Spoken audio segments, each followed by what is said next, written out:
This kind of thing terrifies me. My sister and I shared a small room until her untimely death in '49. We had always fought over a doll that had belonged to our mother when she was young, that had been passed down for us to share. My sister, being 2 years older and stronger than I was, would often win this struggle. In one of these struggles, it seems that she tore a shoulder, and one of the threads that held onto the buttons that were its size had become loose, and it was obvious it was only a matter of time before it would be lost forever. The dress it wore was dirty, but it didn't have any others, and it had seen better days. On the day that my sister died, it appeared to weep. What appeared to be tears streaked down its dirty face and dress.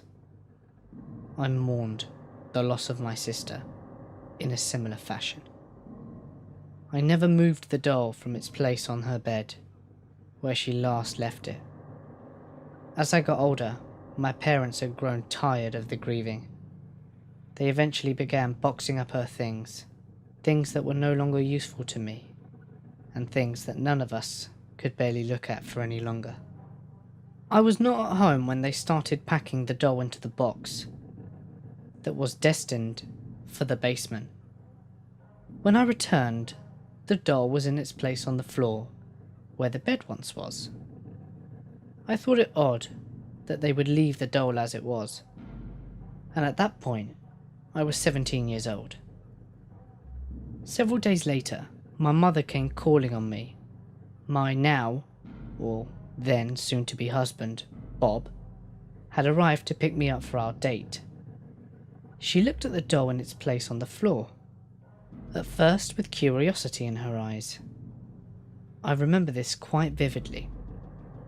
She said, "Why did you bring Martha back up from the basement?" To which I replied, "I didn't. I watched her shift through emotions to try and find the appropriate one to display. The one she went with was horror. I imagined she must have been mirroring mine. We said nothing, and I left for my date. Whenever the subject of my sister was brought up, the doll would appear to weep, and any time that it was moved, mostly by my mother, who seemed determined in her quest to challenge its inexplicable ability to return to where it belonged, it would always come back and sit just as it was."